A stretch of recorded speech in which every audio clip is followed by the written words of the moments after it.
Hello बच्चों, कैसे हैं आप लोग।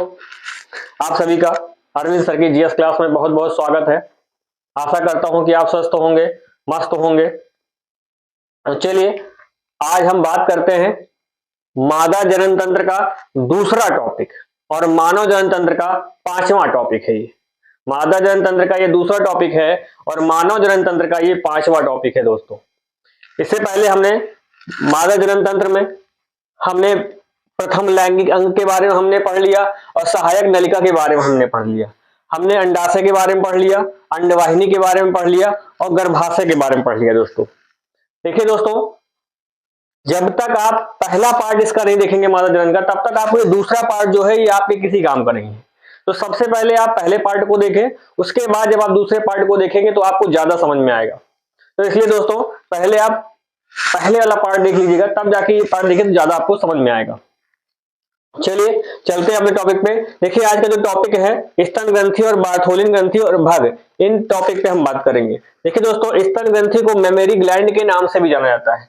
स्तन ग्रंथि को मेमेरी ग्लैंड के नाम से भी जाना जाता है दोस्तों। स्तन ग्रंथि स्तनधारियों में विकसित होती है। मैंने स्तनधारियों के बारे में बताया था कि सभी स्तनधारी जरायुज होते हैं। जरायुज क्या होते हैं दोस्तों? जो बच्चों को जन्म देते हैं उन प्राणियों को जरायुज कहा जाता है और सभी जरायुज स्तनधारी होते हैं। लेकिन दोस्तों इसमें अपवाद भी थे, एकेडिना और प्लेटिपस। दो जरायुज होने के साथ साथ, स्तनधारी होने के साथ साथ वो अंड प्रजक थे।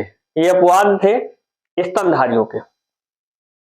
और दोस्तों स्तन ग्रंथियां जो होती हैं दोस्तों, ये नर और मादा दोनों में पाई जाती हैं। स्तन ग्रंथियां नर और मादा दोनों में पाई जाती हैं। बस अंतर इतना होता है कि नर में स्तन ग्रंथियां विकसित नहीं होती हैं और मादा में स्तन ग्रंथियां विकसित होती हैं।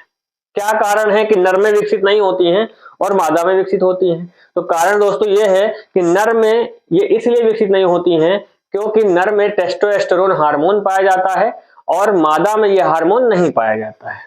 मादा में कौन से हार्मोन पाया जाता है जिसकी वजह से विकसित होती है? सॉरी, मादा में दोस्तों प्रोजेस्टेरॉन, एस्ट्रोजन और प्रोलैक्टिन हार्मोन पाए जाते हैं दोस्तों। इस वजह से ये मादा के शरीर में विकसित होती हैं और पुरुष के शरीर में विकसित नहीं होती है दोस्तों, लेकिन पाई दोनों में जाती है। ये एक जोड़ी होती है, आप जानते होंगे एक स्तन ग्रंथि इधर होती है और एक स्तन ग्रंथि इस साइड होती है। तो कितनी हो गई? दो। तो हम कह सकते हैं कि स्तन ग्रंथियां कितनी होती है दोस्तों? एक जोड़ी होती है। चलिए देखते हैं चित्र के माध्यम से भी। देखिए स्तन ग्रंथि का चित्र है आपके सामने। देखिए स्तन ग्रंथि में आप जो सबसे बाहरी लेयर, आउटर लेयर होती है उसे एरियोला बोलते हैं। क्या बोलते हैं दोस्तों? सबसे बाहरी लेयर को एरियोला बोलते हैं। इसे चुचुक पृष्ठ भी बोलते हैं। क्यों चुचुक पृष्ठ बोलते हैं इसको? क्योंकि दोस्तों ये जो सबसे जो आगे का जो हिस्सा होता है स्तन का, उसे चुचुक या स्तन गाग्र बोलते हैं दोस्तों। क्या बोलते हैं दोस्तों? इसे चुचुक या स्तन गाग्र बोलते हैं। और ये जिन हिस्से से मिलकर बना जुड़ा होता है उसे चुचुक पृष्ठ के नाम से जानते हैं या एरियोला कहते हैं। उसके बाद दोस्तों जो आप रेड कलर का देख रहे हैं ये कूपिकाएं हैं। जो रेड कलर के स्ट्रक्चर दोस्तों ये कूपिकाएं होती हैं और इन्हीं कूपिकाओं में दोस्तों ये दुग्ध का निर्माण होता है। उसके बाद दोस्तों आप देख सकते हैं ये स्तनपालियां हैं और जो स्तनपालियां होती हैं दोस्तों ये वसी उत्तक की बनी होती हैं। स्तनपालियां वसी उत्तक की बनी होती हैं और स्तनपालियों का यूज क्या होता है दोस्तों? स्तनपालियां जो होती हैं स्तनों को सुंदर दिखाने में काफी मदद करती हैं और स्तनों को प्रोटेक्ट करने का भी काम वसी उत्तक ही करते हैं दोस्तों। ठीक है, तो वसी उत्तक करते हैं। चलिए देखते हैं इसके बारे में। देखिए स्तन ग्रंथियों को मेमेरी ग्लैंड के नाम से जानते हैं। ये नर में अविकसित होती है, मादा में विकसित होती है। नर में अविकसित होने के कारण हार्मोन है टेस्टोस्टेरोन। अभी मैंने आपको बताया कि टेस्टोस्टेरोन हार्मोन है और विकसित होने के कारण प्रोलैक्टिन, एस्ट्रोजन, प्रोजेस्टेरोन और ऑक्सीटोसिन हार्मोन दोस्तों। देखिए दोस्तों मैंने टेस्टोस्टेरोन हार्मोन के बारे में आपको पहले ही बताया है कि जो टेस्टोस्टेरोन हार्मोन होता है एक प्रकार का स्टेरॉइड होता है, एक प्रकार का रसायन होता है। ठीक है, अगर आप इसे कृत्रिम रूप से बाहर कैप्सूल वगैरह के रूप में लेते हैं तो ये आपके शरीर के लिए हानिकारक हो सकता है। और इसका यूज जो क्या किस लिए करते हैं, मैंने पहले वीडियो में बताया है कि इसका यूज व्यक्ति क्यों करता है? अपने शरीर को मोटा करने के लिए, तगड़ा दिखाने के लिए। लेकिन दोस्तों ये बाहरी अगर आप कृत्रिम रूप से लेते हैं तो ये आपके लिए बहुत हानिकारक है। प्रोलैक्टिन हार्मोन देखें दोस्तों, बात आती है कि स्तन ये जो मादा होती हैं इनमें स्तन ग्रंथियां विकसित होती हैं किसके कारण? तो प्रोलैक्टिन हार्मोन दोस्तों। प्रोलैक्टिन हार्मोन जो होता है दोस्तों वो स्तन ग्रंथियों को विकसित करने का काम करता है। क्या करता है दोस्तों? स्तन ग्रंथियों को विकसित करने का काम प्रोलैक्टिन हार्मोन का होता है दोस्तों। उसके बाद दोस्तों एस्ट्रोजन और प्रोजेस्टेरोन हार्मोन। दोस्तों ये इन दोनों हार्मोन का काम क्या होता है, ये दोनों हार्मोन जो होते हैं दोस्तों, अंदर दुग्ध का निर्माण भी करना, अंदर शरीर के अंदर दुग्ध का स्तनों में दुग्ध का निर्माण करना, और दोस्तों उसमें प्रोलैक्टिन का भी हिस्सा होता है दोस्तों, दूध का निर्माण प्रोलैक्टिन भी करता है और एस्ट्रोजन प्रोजेस्टेरोन भी करते हैं, तीनों मिलकर करते हैं। तो हाँ, तो स्तन ग्रंथियों में दुग्ध का निर्माण एस्ट्रोजन और प्रोलैक्टिन हार्मोन मिलकर करते हैं। लेकिन जो एस्ट्रोजन हार्मोन होता है दोस्तों, इसका एक कार्य यह भी होता है कि ये स्तन ग्रंथियों की वृद्धि को नियंत्रित करता है, स्तन ग्रंथियों की वृद्धि को नियंत्रित करता है। इसका मतलब यह है कि ये स्तनों, अगर इसकी कमी शरीर में हो गई तो स्तन ना ही ज्यादा बढ़ पाएगा, और अगर अधिकता हो गई तो अधिक ज्यादा बढ़ जाएगा, दोनों चीजें हैं। अगर एस्ट्रोजन हार्मोन शरीर में बढ़ गए, प्रोजेस्टेरोन हार्मोन की मात्रा शरीर में बहुत ज्यादा है, तो स्तन का जो आकार होगा अधिक बड़ा होगा, और अगर इनकी मात्रा शरीर में एकदम नगण्य या कम हो जाएगी तो शरीर पूर्णतः, स्तन जो ग्रंथियां होती पूर्णतः विकसित नहीं होंगी। ठीक है दोस्तों, तो बहुत से जो लड़कियां होती हैं, मादाएं होती हैं, उनकी स्तन ग्रंथियां विकसित नहीं होती है, काफी उन्हें समाज में सब चीजों को झेलना पड़ता है, कई जगह पे बड़ी प्रॉब्लम्स आती हैं, उनको अपने शरीर देखने में अच्छा नहीं लगता है। तो अगर उनको जो है एस्ट्रोजन हार्मोन को अपने शरीर में बढ़ाना चाहिए, एस्ट्रोजन हार्मोन को बढ़ाना चाहिए, प्रोटीन ज्यादा खाना चाहिए, ये सारी चीजें क्या होती हैं, एस्ट्रोजन हार्मोन को बढ़ाती हैं और स्तन ग्रंथियों को विकसित होने में मदद करती हैं। उसके बाद दोस्तों देखिए, उसके बाद आता है ऑक्सीटोसिन हार्मोन। ऑक्सीटोसिन हार्मोन को दोस्तों लव हार्मोन कहते हैं। क्या कहते हैं दोस्तों, लव हार्मोन के नाम से जानते हैं ऑक्सीटोसिन हार्मोन को।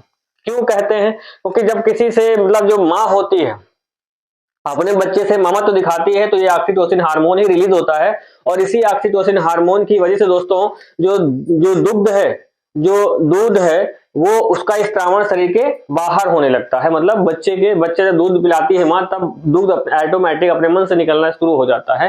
वो किस हार्मोन की वजह से होता है, ऑक्सीटोसिन हार्मोन की वजह से होता है दोस्तों। ठीक है दोस्तों, तो ये चारों हार्मोन जो है काफी ज्यादा इंपॉर्टेंट है दोस्तों। ऑक्सीटोसिन मोस्ट इंपॉर्टेंट है, लव हार्मोन है, पुरुषों में पाया जाता है और मादा में, दोनों पाया जाता है। ऑक्सीटोसिन ये कॉमन है, ये पुरुषों में पाया जाता है, मादा में भी पाया जाता है। जब आप किसी को देख के ना, किसी से प्रेम मोहब्बत होता है, तब भी ये हार्मोन रिलीज होता है, इसलिए इसको लव हार्मोन का नाम दिया गया है दोस्तों। ठीक है दोस्तों, उसके बाद देखिए दोस्तों, जो स्तन ग्रंथि होती है, ये ग्रंथि थाइमोसिन नामक पेप्टाइड हार्मोन का भी स्त्रावण करती है। जो स्तन ग्रंथि होती है, ये थाइमोसिन नामक पेप्टाइड हार्मोन का भी स्त्रावण करती है, और ये शरीर में एक जोड़ी पाई जाती है और दुग्ध का स्त्रावण भी करती है। और इसका और कार्य क्या होता है, शिशु को पोषण प्रदान करना। इसका और कार्य क्या होता है दोस्तों, स्तन ग्रंथियों का कार्य क्या होता है, शिशु को पोषण प्रदान करना। एक बात आती है दोस्तों कि बहुत से लोगों के मन में क्वेश्चन होता है कि ये दुग्ध का निर्माण होता कब, भाई स्तन ग्रंथियां तो विकसित हो गई, लेकिन स्तनों में दुग्ध का निर्माण कब होता है। तो देखिए दोस्तों, जब माँ गर्भ धारण करती है, तो जब उसके गर्भ धारण के 8वां महीना लग जाता है या 7वां महीना लग जाता है, 7वें 8वें महीने में दुग्ध का स्त्रावण दोस्तों चालू हो जाता है, मतलब दुग्ध बनना प्रारंभ हो जाता है। और जब बच्चा जन्म लेता है तो ऑटोमेटिक ममत्व बढ़ जाता है, जिसकी वजह से ऑक्सीटोसिन हार्मोन उस दुग्ध को शरीर से बाहर निकालने के लिए मदद करता है। ठीक है दोस्तों, तो दुग्ध का निर्माण कब होता है, तो जब कोई स्त्री गर्भ धारण किए हो और उसका 7वां और 8वां मंथ चल रहा हो गर्भ धारण के, तो उस समय दुग्ध का निर्माण महिला के शरीर में होता है। लेकिन ऐसा भी नहीं हम कह सकते दोस्तों कि गर्भ धारण के अलावा हम नहीं कर सकते, गर्भ धारण के अलावा भी ये प्रोसेस हो सकता है।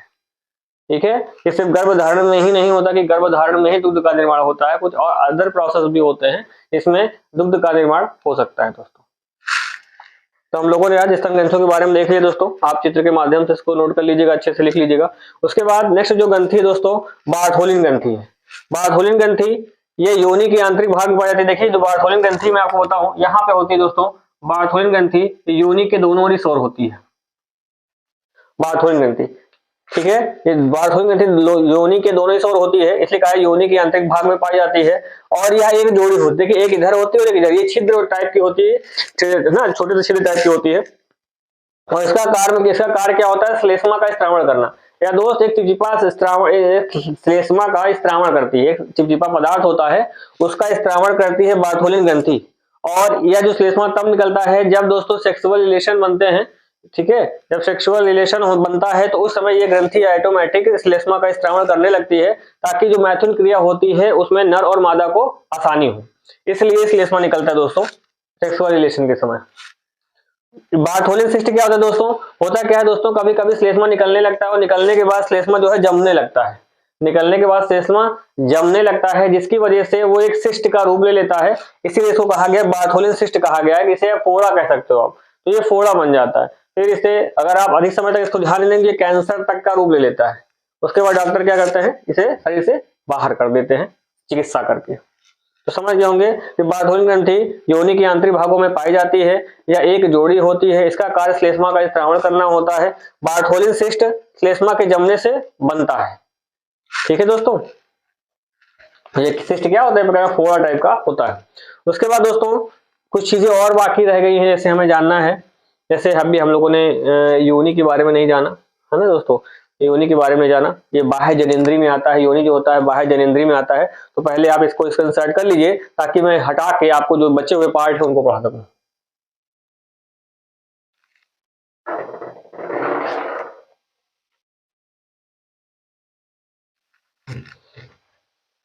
हटा दे, चलिए।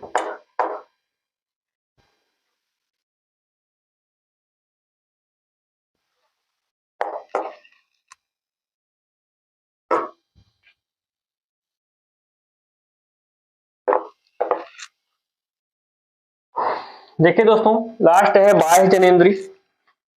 लास्ट जो टॉपिक आपका बचा है इसमें बाह्य जनेंद्री बचा है। बाह्य जनेंद्री,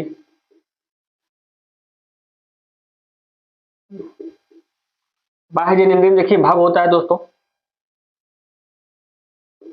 भाग भाग के देखिए दो पार्ट बताए गए यहाँ पे, दो पार्ट। एक होता है जघन सेल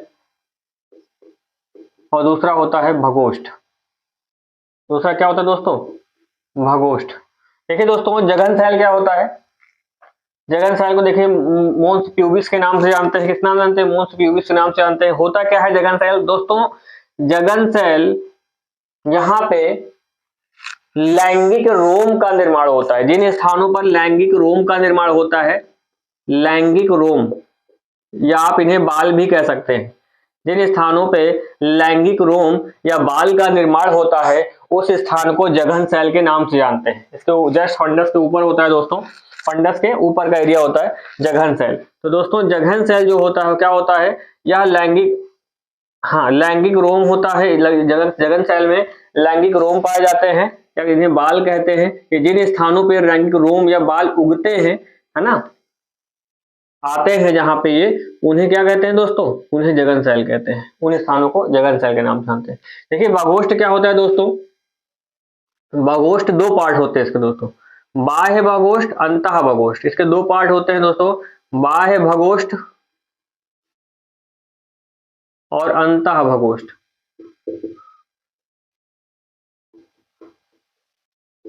बाह्य भगोष्ठ अंतः भगोष्ठ। देखिए दोस्तों, बाह्य भगोष्ठ ये योनि का सबसे बाहरी भाग होता है। ये योनि का क्या होता है, बाहरी भाग होता है। इसका बाहरी भाग होता है योनि का, ये योनि का बाहरी भाग होता है जिसे बाह्य भगोष्ठ बोलते हैं।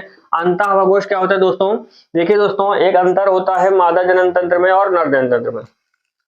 नर जनन तंत्र में एक ही छिद्र होता है जिसके माध्यम से आपका यूरिन भी पास होगा और जिसके माध्यम से आपका वीर्य भी निकलेगा, वो एक ही मार्ग होता है।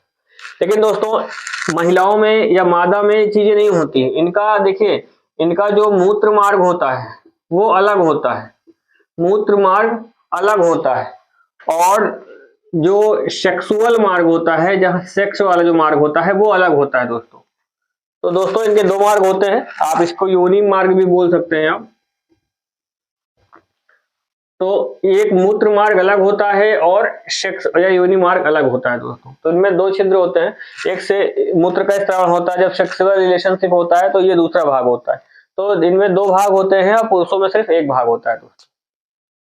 समझ गए होंगे, ठीक है। जघन सेल क्या होता है, जहां पर लैंगिक रोम और या बाल आते हैं, पाए जाते हैं, उन्हें ही जघन सेल कहते हैं।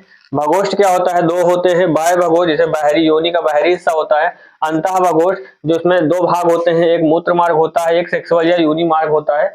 मूत्र मार्ग अलग होता है, इनका योनि मार्ग अलग होता है। पुरुषों में सिर्फ एक ही मार्ग होता है मूत्र मार्ग, और वहीं से मूत्र का ही बाहर मतलब बाहर निकलेगा और वहीं से दोस्तों वीर भी बाहर जाता है। तो दोनों मार्ग एक ही हैं, लेकिन महिलाओं में दो होते हैं। ठीक है दोस्तों। उसके बाद दोस्तों देखिए एक टॉपिक भी थोड़ी चीजें और बाकी हैं, उनको भी हम लोग पढ़ लेते हैं।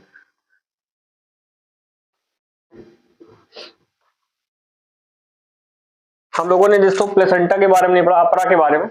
हमने अपरा के बारे में आपको नहीं पढ़ाया है, तो यहीं पे इसको भी पढ़ लेते हैं, अपरा क्या होता है। देखिए दोस्तों अपरा के बारे में, देखिए अपरा को प्लेसेंटा के नाम से भी जानते हैं। आप चित्र के माध्यम से देख सकते हैं कि ये जो शिशु है, ये शिशु है, ये क्या है, ये शिशु है। और ये जो आप ये नलीनुमा संरचना देख रहे हैं, यही अपरा है। यही क्या है दोस्तों, यही अपरा है। ठीक है, तो अपरा क्या होती है दोस्तों, अपरा एक नलीनुमा संरचना होती है जो एक शिशु के पेट से निकली होती है। देख सकते हैं आप, अपरा क्या होती है, नलीनुमा संरचना होती है। अपरा को दोस्तों बीजांडासन के नाम से जानते हैं।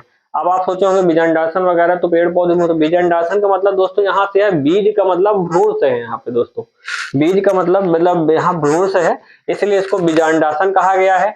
इसे नाल भी कहा जाता है, इसे अपरा भी कहा जाता है, इसे प्लेसेंटा भी कहा जाता है। दोस्तों आप देख सकते हैं इसका आकार जो होता है दोस्तों 22 सेंटीमीटर होता है। इसकी मोटाई 2 से 2.5 सेंटीमीटर तक होती है। इसका वजन जो होता है 470 ग्राम तक होता है। दोस्तों आप देख सकते हैं चित्र के माध्यम से अपरा ये।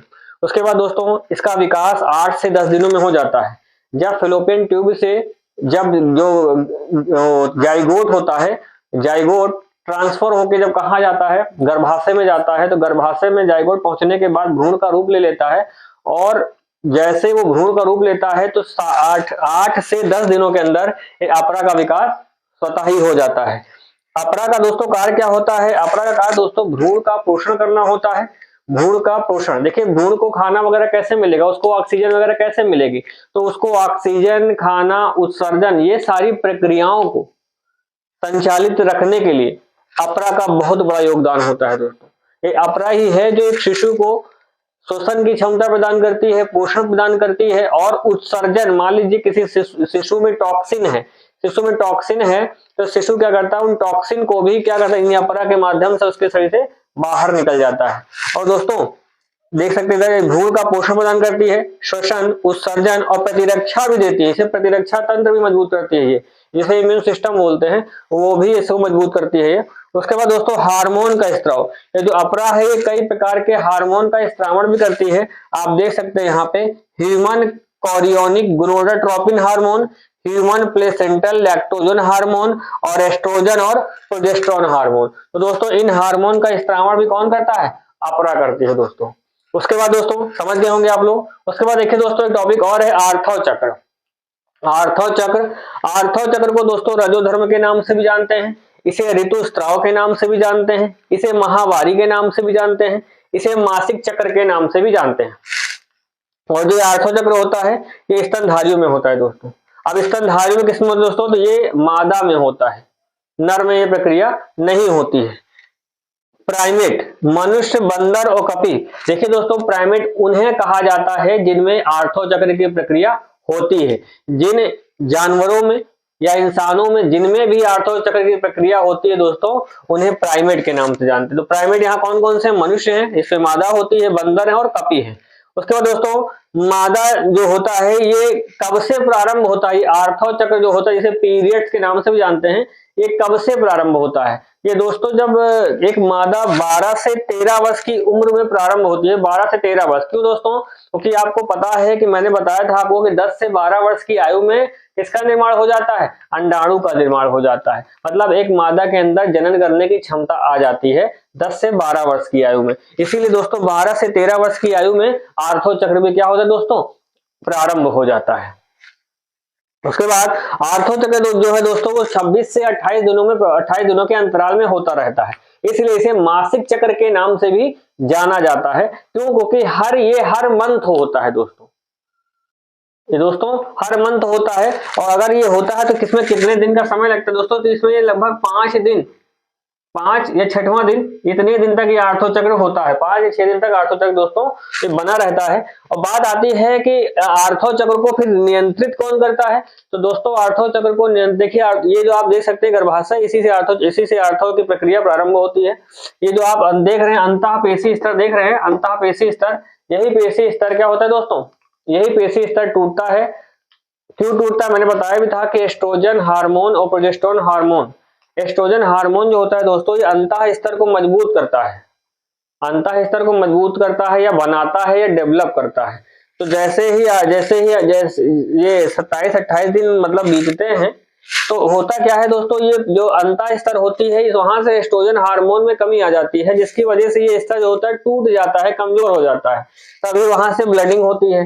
और उसके बाद दोस्तों क्या होता है, जब 5-6 दिन ये आर्थो चक्र पूरा होने वाला होता है, तो एस्ट्रोजन और प्रोजेस्टेरोन जो हार्मोन होते हैं, ये फिर से इसको डेवलप कर देते हैं और फिर से आर्थो चक्र बंद हो जाता है। फिर 26 से 28 दिन की जब समय आता है, तो फिर दोस्तों एस्ट्रोजन हार्मोन की कमी होती है, फिर से ये क्या होता है, फिर टूट जाता है, फिर आर्थो चक्र की प्रक्रिया प्रारंभ होती है, फिर से एस्ट्रोजन हार्मोन फिर एक्टिव होता है, फिर से इसे जोड़ देता है, और ये प्रक्रिया लगातार चलती रहती है आजीवन तक। आजीवन तक का मतलब, कहने का मतलब एक समय सीमा होती है, उस समय सीमा तक ये प्रोसेस चलता है मादाओं में। ठीक है दोस्तों, समझ गए होंगे आर्थो चक्र के बारे में, इसे ऋतुस्राव के नाम से जानते हैं, सारी चीजें समझ गए होंगे। इसको लोग अच्छे से चित्र बना के नोट कर लीजिएगा दोस्तों। ठीक है, तो आज से आपका जो ये मादा जनन तंत्र है, ये आपका पूर्णतः कंप्लीट हुआ दोस्तों। मानव जनन का जो मेरे मेन टॉपिक थे, मैंने लगभग सब कंप्लीट कर दिए हैं। और अगर आप लोग मेरे ये जो वीडियो है मादा जनन तंत्र के या ह्यूमन रिप्रोडक्शन सिस्टम के, अगर आप लोग पूरा देखते हैं, तो आप मान के चलिए जो मैंने एवरेज बताया था वीडियो में कि 18 से 20 नंबर आपको इसी चैप्टर से देखने को मिलेंगे दोस्तों, 18 से 20 नंबर। तो समझ जाइए ये आपके लिए बहुत इंपॉर्टेंट क्लास है। तो अगर आप 18 से 20 नंबर आप गेन करना चाहते हैं, तो आप इन जो 5 जो पार्ट बने हैं ह्यूमन रिप्रोडक्शन सिस्टम के, इनको आप लोग जरूर देखें दोस्तों। इनको इग्नोर करने का प्रयास आप मत करिएगा, नहीं आपके हाथ से 18 से 20 नंबर आपके हाथ से चले जाएंगे दोस्तों। आप लोग इनको जरूर से जरूर देखिएगा। सबसे जरूरी दोस्तों है इस चैप्टर में चित्र, डायग्राम बहुत इंपॉर्टेंट है। अगर आप डायग्राम को अच्छे से सीख लेते हैं और डायग्राम में आप अच्छे से चीजों को लिखना जान गए कि कहाँ पे कौन सी चीज है, और उसके बाद आप अगर कुछ और भी यहाँ पे मतलब परिभाषा में कुछ आप गलती भी कर देते हो, तो एग्जामिनर आपको पूरे नंबर देगा दोस्तों। तो आप लोगों को दोस्तों इनके डायग्राम पे भी विशेष ध्यान देना है। आप किसी दिन मैं वीडियोस पे भी लाऊंगा कि डायग्राम कैसे बनाए, नर जनन तंत्र का डायग्राम कैसे बनाए और मादा जनन तंत्र का डायग्राम कैसे बनाए। लेकिन तब तक आपका काम है जो डायग्राम आपके सामने बना हुआ है आप उसको बनाएं। और दूसरी चीज दोस्तों, आप पूरा इस चित्र के माध्यम से ही पढ़ें, तभी आपको अच्छे से याद होगा। और इत्मीनान से आप वीडियो को देखते रहें, आपको एकदम गारंटी है कि आपके दिमाग में सारी चीजें छपी होंगी। आप जब पेपर देने जाएंगे 2 महीने बाद, तो आपको क्या होगा, बिल्कुल लगेगा कि आपको सब आता है, और सारे क्वेश्चन मिलेंगे भी, 101% मिलेंगे दोस्तों क्वेश्चन आपको। ठीक है दोस्तों, तो मैं विदा लेता हूं फिर यहीं से। आगे जो अगला जो टॉपिक होगा आपका, जो नया चैप्टर होगा, उसमें हम आपके लिए लेकर आएंगे। तब तक के लिए आप इनको वीडियो को जरूर देखिएगा। और अगर आपको मेरी वीडियो पसंद आ रही है और लग रहा है कि मैं आपके लिए कुछ मेहनत कर रहा हूं और आपके लिए प्रॉफिट दे सकता है ये सारे टॉपिक आपको, तो आप लोग वीडियो को, चैनल को सब्सक्राइब करें, लाइक करें और अपने दोस्तों तक शेयर करें दोस्तों, ताकि उनको भी ये वीडियो प्राप्त हो सके जिनके पास सुविधाएं नहीं है या मेरी वीडियो उन तक नहीं पहुंच पा रही है। ठीक है दोस्तों, धन्यवाद।